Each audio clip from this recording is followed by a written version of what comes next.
Hi, I'm Sanera Madani, and I'm a mom of two, a daughter of an immigrant, and an unlikely entrepreneur who went from scaling an idea to $1 billion business. Yes, $1 billion business. Along the way, I learned that less than 2% of female founders ever hit 1 million in revenue, and I became obsessed on a mission to change that. I believe that there is so much gatekeeping in business knowledge, and that we as female entrepreneurs should be learning from other female founders and leaders who have broken the statistics. Since I never went to CEO school, I've had to learn it all the hard way, but you shouldn't have to, because we believe that you deserve to have it all. And honestly, nothing bad happens when women make more money. Grab a seat because class is officially in session. Welcome to CEO School. Hi, everyone. Welcome to CEO School. I'm your host, Sanera Madani, and I am so excited for today's episode to invite Cheryl Burke to the stage, to our CEO School stage. If you don't know Cheryl is actually part of Dancing with the Stars. She's been on for 20 plus seasons and has won Dancing with the Stars numerous times as one of the head coaches and head dancers. She's danced with, so many of the world's famous athletes and pop stars and reality TV stars, and we're going to get all the scoop from Cheryl today. But what's most exciting about Cheryl, I actually met Cheryl a few months ago through mutual friends, and I learned that she is also an entrepreneur. And of course, you know me, got super curious about her entrepreneurial journey. So I've invited her here at CEO School for her to share what it's like being center stage, right? What it's like being on stage, viewed by millions and millions of Americans every single week, what that pressure is like, but then also learning about her passion in business and in dance with her new startup, Body Language. So I'm really excited to welcome Cheryl to our stage at CEO School. Cheryl, welcome. Thank you so much for having me. I am very excited. You know, Sanera, that this is completely new for me, this whole transition that I'm going through at the moment. But I'm very excited. I've listened to your podcast. I'm a fan, and I love all the work you've done. So I hope to follow in your footsteps. I am so excited for you, Cheryl. And there's so much mutually here that I adore about you. And, I think that the women listening today are going to just truly enjoy this episode because it's all the things that make us human, right? I think that business is so personal.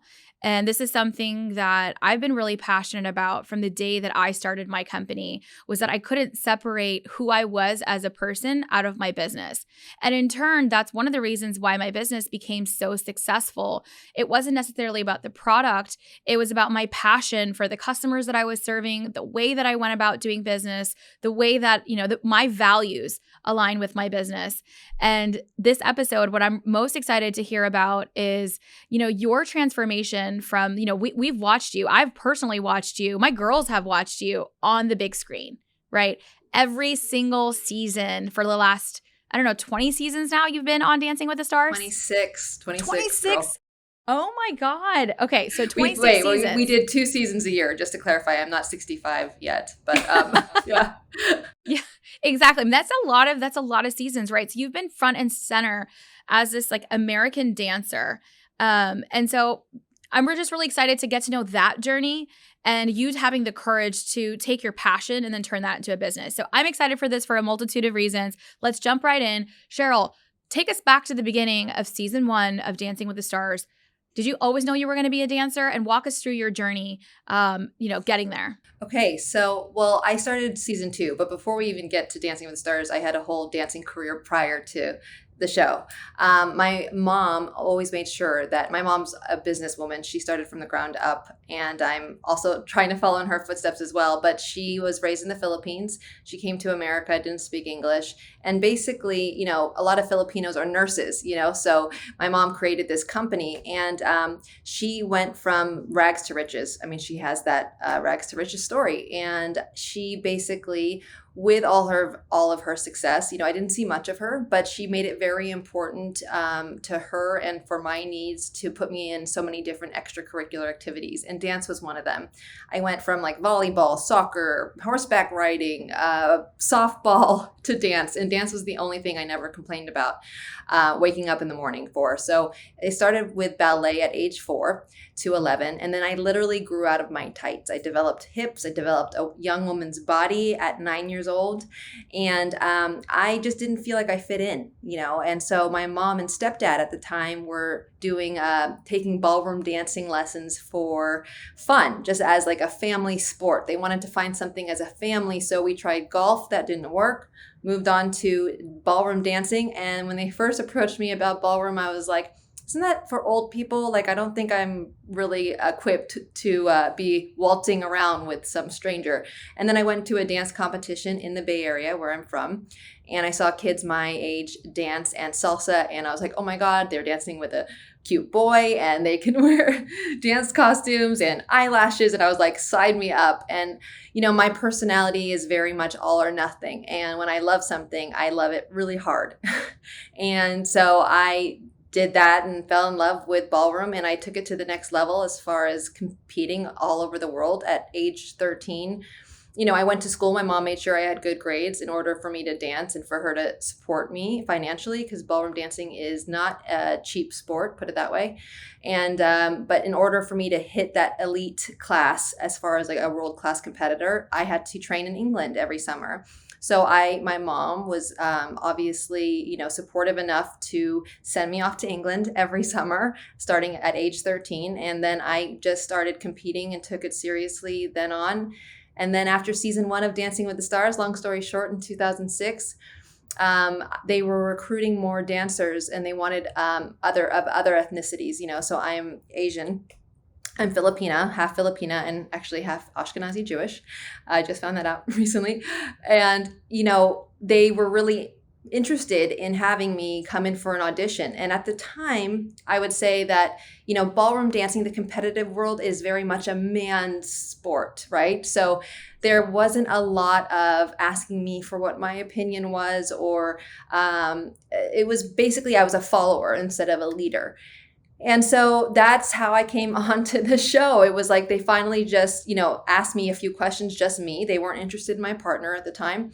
And it was basically just straight diving in head first, doing interviews, not really knowing my identity at that point. And it was the best practice. And I am so grateful for Dancing with the Stars for the experience, because they just made it so that, I was able to stand on my own 2 feet and be independent. And I think, my mom never thought that dancing was going to make me money. She was like, the goal is to make money in your sleep, Cheryl. You don't want to be a starving dancer for the rest of your life. And this was before Dancing with the Stars. And then all of a sudden I was blessed with this opportunity. And I thought I was going to just do it for 1 season. And then 26 seasons later, I am sitting here with you today.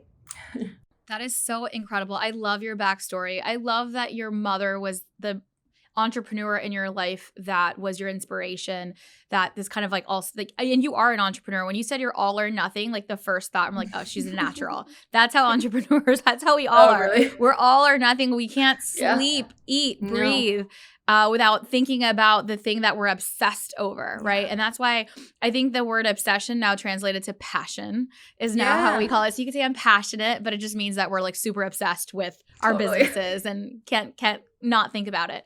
So I love that you were all or nothing. I love your history. You're obviously so deserving to be on the show. And that your mom put you in like all of these different things as she was a working mother. So there's so many parts of your story that just make my heart is just beating for and relating to. And I feel like I'm a little part of like your mother in me.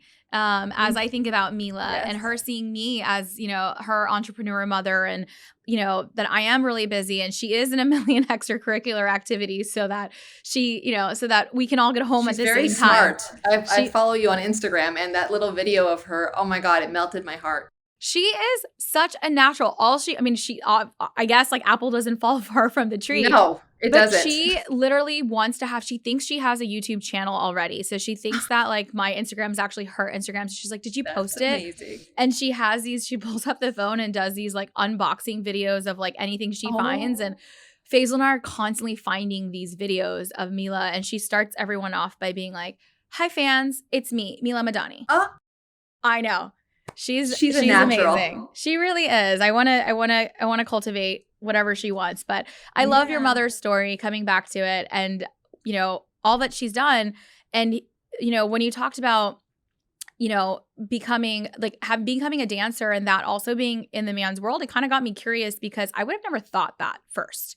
Because when I think about careers like dancing, I don't naturally think of that as a male-dominated industry, but it's a sport. It is. Ballroom dancing, I mean, I wouldn't say it's all in the dance umbrella. It's not all of it. Like, all of those genres are not a man's sport, but for ballroom, it requires two people. So it's mostly it's a man and a woman. Nowadays, it could be whatever, but back then when I competed, probably from the 90s up until 2006, it is definitely a man's sport for sure. Yeah, and it got me to think, like, a lot. I mean, almost every industry, there's so many industries that are just male dominated, and you're absolutely right. You even as a ballroom dancer, you're like, the man is leading the woman, and you have to literally follow along. And even in industries, like when you think about in food, right? Like in most of the chefs, like the greatest renowned chefs in the world, are also all men, right? And so it's like, what the fuck? Like, give us one fucking industry where it's just ours. Right? We're just in a man's fucking world. It's frustrating. Exactly. It's frustrating. Yes, it is. But we're changing it. But we're changing it. And here you are. And, you got this opportunity with Dancing with the Stars. And you've been on for 26 seasons. I mean, yes, but I've been on for how many years is that? See, I live my life 13 per season, years. Yeah, exactly. There you 13 years you've been on. No, more. I started when I was 21. I'm 38. 17 years. 17 years. Okay, because you said 2 seasons per year. So I just did that. Yeah, no. Well, that was quick. So tell me a little bit about the experience with Dancing with the Stars. I mean, just getting up on stage, where do you have that? I want to know how you get the confidence to show up the way that you do and to dance in front of the world, Cheryl. What do you do? A lot of people ask me this question because I'm actually a naturally an introverted person. So it does get me very exhausted. But when it comes to just talking a lot, but lately, obviously I've been trained now to where it is actually, I love it. But back in the day, just to have a conversation would really drain me. And so that's why for me, dance has played such a huge role in my communicating with the world and with whoever is watching. It's body language, which is, we'll get there later. But, that's my dance program that I'm coming hopefully out with very soon, which I am. Actually, not hopefully. I am coming out with very soon. And there is, I think we as society today, we forget that, right? Because we are so caught up in the words of everything. I tested this out when I was in Japan, actually, when I did my live stage show there. And, if anything, I think a lot of people of Asian descent can say that we're not best at being vulnerable or showing our feelings, right? I think that, at least coming from me and my family, I was taught vulnerability equals weakness. Vulnerability is actually, per also Brene Brown and all the years of research she's done, vulnerability is courageous. It shows strength to be able to say, you know what, take accountability over your own stuff, and without feeling like a victim. There's a way to make it empowering and sending a positive message. And with dance, I tested it out in Japan, and I wanted to create a show that used no language and that's told a story from beginning, middle, and end with just our body. And I had these Japanese women in the audience to sold out shows in Shibuya crying, just crying and showing emotion. And I have chills right now just explaining it. And, for me, that was also, I was very quiet as a kid, and dance was the only platform that I felt like I had to express my authentic self. Oh my God. My heart's busting right now. I love that. I love that your confidence comes from that is your language, right? And expressing yourself and like you feel at your most authentic self. And people ask me that question all the time of where I get the confidence question as well. And what's also surprising to hear from other people, I'm actually also a natural introvert. And everyone will say, Sunira, you're not an introvert, but it takes so much energy out of me to go get on these stages. As a keynote or as a podcast host or, speaking in front of my team, like it's not easy. And I'm able to naturally do it now because I've had enough practice over it. But what you said about it is like, it's courageous. And I get that adrenaline from like accomplishing it. And also I do feel at my most authentic self when I'm at least doing it. And so I feel that the words flow out of me. It's never scripted. I'm not like, you can tell right away when I have to like read something that is like not authentic or whatever. So, but if I can this is why I believe that the show has been so successful here as well, is because I feel at my most authentic self being able to have these conversations.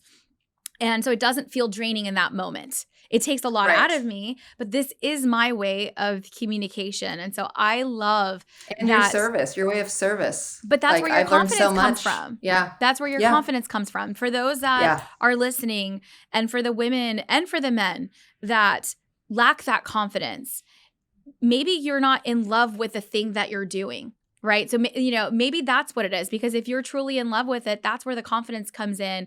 And confidence also comes from practice, right? It doesn't come naturally all the time. I still have to, I'm sure, Cheryl, I'd love to ask you like how you prepare getting up on that stage, because every time I have to get up in front of a crowd, I still have like my heart races. I have to take my deep breaths. I have to get myself in the right mindset. That's a good sign. Right. That's a and great then I go sign. do it. It doesn't come from, it's not, I'm just confident and then I can just like show up and go do it. You still have, confidence doesn't mean no fear, right? Confidence doesn't mean egotistical either. Like it's not, you're not like sugarcoating anything. You're not trying to, make it so that everything is like, oh, I'm good. I'm great. Right. I'm good. No, that's not confidence. And people sorry to cut you off. No, and people don't want that, right? This is a great dialogue for us to be having. People don't want that. They could see that inauthenticity.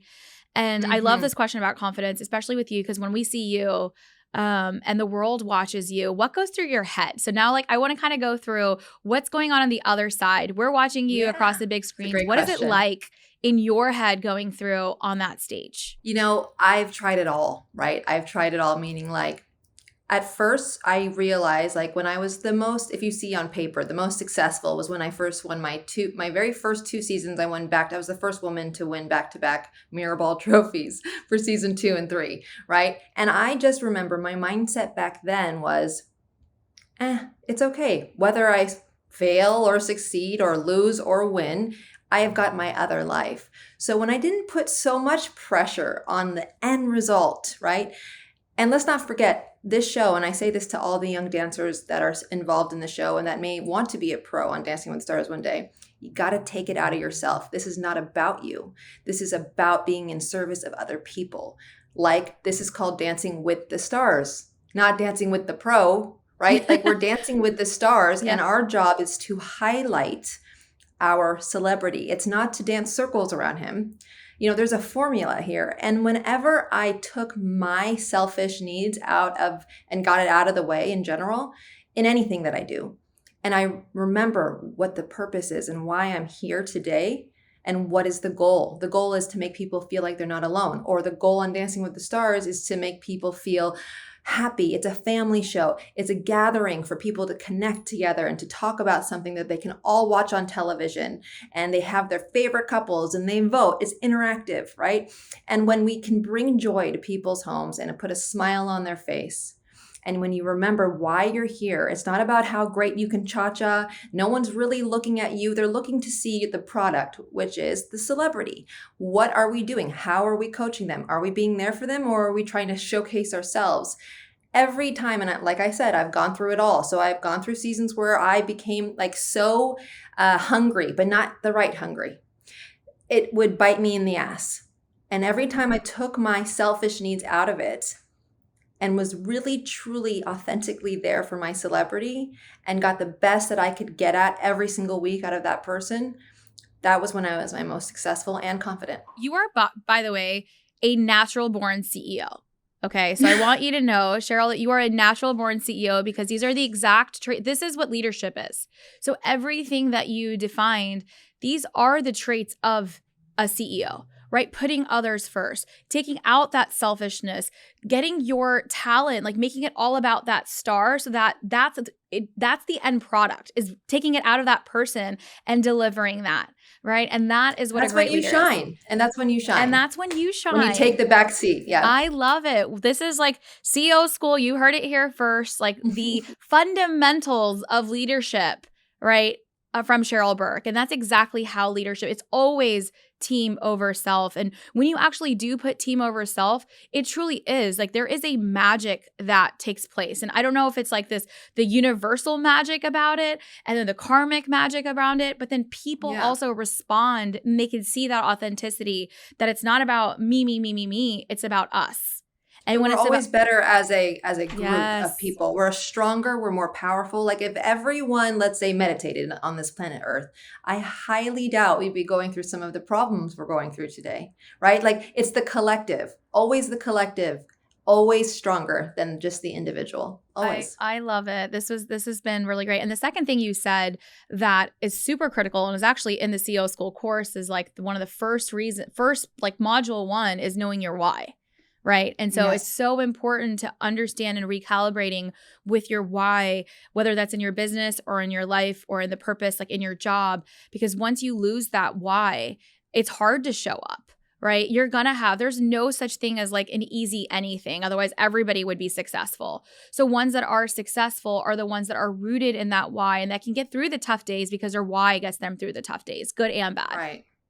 You also don't want to live on autopilot, which is something I've also experienced where I felt like a robot. I literally felt like, here I go, another season, and here we go. We're going to teach another celebrity how to cha-cha. Like I can literally feel like sometimes this was in the past when I was not awake, I guess you could say. Awake meaning like just living, just not even like really being present at all, right? At all. So therefore it was basically me on autopilot like a robot. Hi, I kind of knew the script already. I kind of knew the formula of the show, yet I wasn't awake. And that is the worst possible feeling ever. I never want to feel stagnant in anything that I do, which is why I'm also taking this leap of faith as well, where I most likely will be hanging up my dance shoes and trying something different because my brain needs it. I'm at this point in my life where I'm so freaking curious. I'm like a sponge. So I like really want to learn. And because I feel like I've been teaching and now I would like to receive the teacher, which is hopefully you. I'm so excited to move on to this next phase of your career. But before I let you move on with Dancing with the Stars, I want some chisme. I want some gossip. I want some dirty.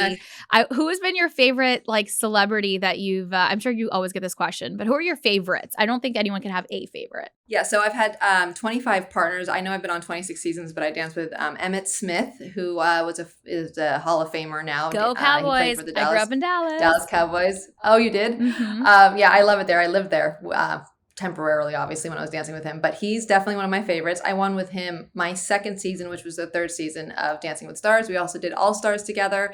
Rob Kardashian was a really great one for me. I just, you know what I love? I love the underdogs. Like I love when people are like, oh, this schmuck is coming on. Like he's so spoiled and nah. But then you see him and really he's not a schmuck and he's not spoiled. He just didn't want to live in the limelight of maybe his siblings live in, and he was genuinely nervous, genuinely insecure, and then genuinely fell in love with ballroom dancing and it changed his freaking life. And I love being a part of that. I love being a part of someone's journey like that. I also, another favorite is Jack Osborne, and he suffers from MS, and he is just like, if you were to look at him from back in the day, I don't know how old your audience is, but I'm pretty sure you guys remember the Osbournes on MTV from like years ago. Yeah, the early 90s. He was this alcoholic, like, really just didn't care about his health at all and kind of just like, I don't know, just didn't love life. And I was like, oh no, is this the guy I'm going to get? No, it wasn't. It was a sober Jack Osbourne, someone who loves life and who's dealing with this horrible disease, MS, and dance helped him with this disease. It really did. You saw a little bit of it with Selma as well this season, who unfortunately had to just pull herself out of the competition because of her doctor saying something happened to her bones, and she's really frail at the moment. But Selma is amazing, Selma Blair, and oh my gosh, like this is why I want to create this dance program, because I know dancing is therapeutic and it heals. I love this. This is so incredible to have you on today, and just all of our amazing conversations we've had, just getting to know each other. And the reason why I wanted to bring you on CEO School is that, Cheryl, you are a CEO yourself, the CEO and founder of Body Language. And I'd love for you to tell the world about what's happening post you hanging up those dance shoes. Well, believe me when I say I'm not just sitting on my butt waiting for the next opportunity. This has been a long time coming with Body Language. It's been over a decade. I've had this idea even before the pandemic, and I would think that the pandemic obviously heightened it. It was a sense of urgency for me to come out with a program that, I don't like to say the word dance because dance is intimidating. People think that they have to have dance experience in order to be a part of a program, especially when you see my face, right? You're like, oh no, here we go. I'm so uncoordinated. I don't have any rhythm. This is not about that. This is truly about developing something called body awareness, right? I think it's so important. And I had this experience this season with my partner, Sam Champion, and he had no sense of body awareness. He's 61 years old. He had no sense of it whatsoever.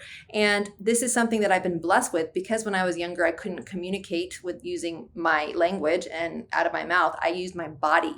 So I am so aware of movement, and I definitely know that awareness is what helps heal any past trauma or any tension you have. All those knots we have in our bodies, or when you're like, oh no, my shoulders are tight. That's all trauma being held in your body. And there is a way to first recognize it, acknowledge it, and then move it out. And unfortunately, some of these pains that we're feeling in the beginning can turn into cancer, can turn into Alzheimer's. It's so important that we don't take for granted this powerful thing that we have, each of us has, called a body. And there is no such thing as, I hate the saying, no pain, no gain. That is not okay. Like the fact that you don't listen to your body, it's sending you messages. It's our intelligence. We don't have a manual for our own intelligence, but we do for how to build a freaking, desk. But it's just so complicated. But what we do have is something so powerful. And I don't believe that not listening to our body and just the stress, you're a hustler. I think that is a great thing. Yes. But there's also, it's just our job as well to rest and listen to our body, because how can you function the next day without it? I think that is very important, to just have awareness. And that's what body language is. It's therapeutic through movement. Therapeutic movement. I absolutely love it. Is it an app? Is it a software? Is it a studio? Can you tell us about how does one sign up for Body Language? What's your vision for this business? I know you're in the early stages from concept to creation right now, and I know you're going through that process. So I'd love to hear your vision for the product. And what's really exciting, Cheryl and I have been just, chatting about this business, and I've, taken her as a mentee under CEO School, and she has this brilliant idea. And I know a lot of times as entrepreneurs, we have these ideas, but it's how do we take that next step and that next step and that next step? And it feels so overwhelming on where even to begin. And so that is what we are uncovering as we're working through Body Language. So I'd love for you to, Cheryl, kind of paint your vision for Body Language, and then maybe we could do some open coaching right here with the audience. Love that. Yeah? I love it. Okay. Like I said, I'm a sponge, and I'm so, first of all, grateful for your mentorship and so far what you've already done, which is so much. And I hope by doing this, on your podcast that, people can relate, or at least I can help somebody who feels overwhelmed just like I do. Cause I'm it's a risk, and there is no risk, or there's no reward without risk. Right. So, but back to my vision. Okay. So I believe that this will be an app, and I do know that this will be, I need to change my vocabulary. This is going to be an app, and this app is going to provide different levels of therapeutic, subjects. Body awareness is one. Healing through movement is another one. Breath, coming back into your senses. Like, when was the last time anyone, I mean, I do it twice a day because I've been, I do transcendental meditation, but also through movement, you can also just close your eyes and be like, what are you smelling? Smell what you're smelling. Go through all the 5 senses, and that creates also body awareness. I think it's important that this is like a different type of, I guess, resource you can use other than talk therapy. Some people can't afford it. It is freaking expensive, especially if you don't have insurance. Some people don't want to put what they're feeling into words because it's just so traumatic. And I definitely have a family member like that. And there's some people that are wanting just to move through it and not have to talk about it. Because again, sometimes the words just get in the way. So I want to be able to provide this for everybody who, even during if you want to change your mood, are you stressed out? Do you want to all of a sudden be happy? You can do this on your lunch break in this toilet if you need to for 5 minutes. Take a 5-minute break and let's just change your mood right away from doing this one breathing exercise or this one way of moving your body. This program doesn't require any dance experience and no partner, also no music, because I think it's important for anybody who's doing this and to really be present. You can't be distracted by other sounds. And I think it's important as well that this is not, again, repeat, not an exercise program either. This is purely on just being able to help your mental health, know that, you're not alone, and also be able to go back to these resources really quick for SOS. Oh my God, I'm freaking nervous walking into this meeting. What can I do to change that and walk in with confidence? So this is the program to sign up for. I absolutely love it, Cheryl. And I do think that there is an app that's needed for this. And I'm not just saying this for bullshit sake of saying this, because it reminds me of meditation apps, right? So first, I think the first thing when we think of we think of dance, and we're like, this is not a dance app. This is not a music dance, learn how to cha-cha, learn how to ballroom. Hip-hop, no. This is not that. No. This is how you have used dance as a therapy, right? For mindset, for meditation, for breathing, through healing through trauma, and mini movements, not exercises, right? Because it's not an exercise app. Mini movements and sessions that you can take, off of your phone, in a closet or in your bedroom or at your desk in the office. Or in the toilet room, right? Just moments to catch in your car, moments to catch, to recalibrate yourself, to put your mental health first, and to use this as a way to drive your mental health. I absolutely love it. I think there's an absolute space for this. And I don't like to use the word trauma because it is intimidating, because everyone, and it's also maybe a little people see it as negative, but I do believe everyone's gone through some sort of it, different levels of it. But let's just say mood, right? Sometimes you wake up on the wrong side of the bed. And to be quite honest, that can affect your whole day, or even one interaction, or if you've got road rage like I do sometimes, that can actually affect my full day, right? And I just need to snap out of it, especially if I need to walk into a very important meeting or do an interview like this. I need to be in the right mental space. I love it. I mean, this would be a competitor, I would say, to Headspace and Calm, two of the largest meditation apps. How do you think about competitors in this space right now and protecting your making sure that your IP is protected, right? That this is that this is something different. How do you think about your competitors right now in this space? I'd love to hear what your thoughts are there. Yeah. I've only been competing my whole life in a different genre, obviously, and I've been judged my whole life as well. So it actually fuels the fire in me. But it also, I know, is so different. There's nothing there like it as far as body language goes. Because again, this is not about closing your eyes and meditating or having a mindful meditation experience, which I think is amazing. And this is not either or either. This is in addition to. It's for people that may not be able to just sit still and listen to some angelic voice in their head. How about moving the body? Like I said, there are different ways that people relate to certain things. And this is another quick fix. Just add it to your list of resources, and I think that the more options we have, because I don't know about you, but I love options. And because I get bored very fast. So I like to change it up. And it's also important to change it up in my brain. I've got to challenge my brain so I also don't hit that feeling of being stagnant or on autopilot. And I think that this would be another great resource for everybody. And there's nothing like it out there. It's always either a dance program, Zumba, or it's like, come cha-cha with me, and it's not like, okay, wait, how it goes back further. It's healing and movement is definitely in synergy with one another. And I don't think that has been pointed out enough or given credit enough. I love it. I think this is such an amazing product. And there's a lot to do, right? So now you're busy on the show. You're trying to figure out how to start this company. What's happening for you right now in this early stages of your entrepreneurial journey?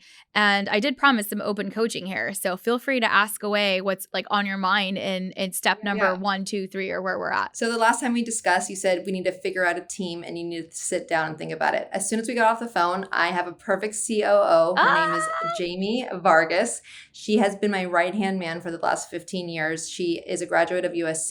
She had just previously worked on all of my social media platforms. She basically is a beautiful writer. She's an amazing person to organize everything. And she actually helped me write the deck for body language 10 years ago. So I trust her with my life, and she believes in body language. I mean, just as much as I do. The only difference is that she's not a dancer, and I think she would be perfect. And I already asked her, and she's totally in. So we've got that. Now, as far as questions Look go, at you, you're so don't know what the coachable. next step is. I love it. On our last call, I was like, Cheryl, we really got to put together a team. I was like, you got too much stuff going on. You need an integrator. So for those visionaries out there that are listening that have, ideas and want to get started, there's so much that you have to take on yourself as CEO. No one's going to come in and do it for you. So if that's your expectation, you're out of luck. You're not going to succeed, right? However, it is important to have the right team members around you, especially your first 5 to 10 hires are so critical. And they have to complement the areas that you are weak as CEO. And so usually a CEO is big vision, is strategic, has the ideas, but needs an integrator to kind of take those ideas and put it on paper, right? And she sounds like the perfect integrator because amazing. She took your, what you were talking about from a concept of body language into a proper pitch deck, right? So that you can pitch it to investors. I still would have been working on the pitch deck if it wasn't for her. Exactly. Every CEO needs a super strong integrator. And so if you're out there listening and you don't have a strong integrator, that is a critical hire for your business. Congrats, Cheryl, on getting your integrator in place. And I'm so excited to support this. And hopefully we can, have you back. I want to talk about the app building journey, building a technology product. But it's all doable, right? Like if he can do it, so can she. Yes, exactly. And if you've got Scenario on your side, you could definitely do it. You're so sweet. Cheryl, how can we support you? And I know we'll have you back on the show. This has already been so fun. How can we support you in this next chapter, in this current chapter? We've got, tens of thousands of listeners that are listening in. What can we do to support Cheryl right now? Yeah. Just continue to follow me on all platforms. I have a YouTube channel at Cheryl Burke Official. I'm sure you guys will include all these details. Yes, we'll put everything in the show notes. Yes. And then also I have my own podcast with iHeartMedia called Burke in the Game. And we talk all things mental health. Obviously, I actually am officially divorced, but this is a very new thing that has just happened. So I am very transparent and I am very vulnerable. And this is a new thing for me, right? So I'm learning along the way, and I am definitely a work in progress, and I will be for the rest of my life. And I am just, as scary as it is to live in the uncertainty, I am very excited about the future, but I also know that I can't stay in my comfort zone either. So Burke in the Game is all about joining me on this roller coaster ride of emotions through the next few months, and hopefully launching, or I will be launching, again, change the vocabulary, Body Language will be launching beginning of 2023. I'm so excited. This is so wonderful. And honestly, I love your passion for the subject matter, but I also love your passion for growth. Like, honestly, that was one of the things that we went, when we went to dinner and Sal and I were just chatting afterwards, we're like, I love your hunger. Like, that is what you're going to be successful in whatever you do, no matter what, because your passion for not succeeding, your passion for growing shows through, right? There's a difference between people who are like, I just want to be successful and I'm hungry for this milestone versus someone who's like focused on the journey and you're like, I'm excited to learn. I'm excited to grow. And just like, even after like every call that we have, you're like, I take this feedback and then you apply it. I cannot wait to see, Burke in the game, to seeing you back in the game, Cheryl. And I'll be catching, I'm gonna go back and go watch some of your. What are your favorite? Like, what are some like favorite moments from the show that we have to go see? Oh goodness, I would say any of the professional numbers, but also I danced with this guy named Juan Pablo de Pache. He sounds like a good dancer, doesn't he? Well, he was, and any dance back then was great. Honestly, Dancing with the Stars is just fun. There's like your kids, if you're there with your kids and they want to watch it, any Disney night is definitely age appropriate. So I love it. I can't wait to do that. Cheryl, we'll have you back on the show. Thanks for joining us today at CEO School. I hope you guys enjoyed today's episode. If you did, send us a tag, screenshot this, post this on Instagram, tag us at CEO School and Sunira Madani, tag Cheryl, give us the love so that we could spread the love and get more and more listeners onto the show and help millions of entrepreneurs everywhere. You guys are absolutely the best, and I will see you next week at CEO School. Thank you for tuning into today's show. If you loved it, leave us a review. We are so proud to bring you authentic conversations, game changer expert guests, and valuable content on and offline. The best compliment you can give us is by screenshotting today's show and tagging us on Instagram at CEO School and at Sunira Madani. We are obsessed with swag, so don't be surprised if we want to send you some. Thanks for tuning into class today, and remember, nothing bad happens when women make more money.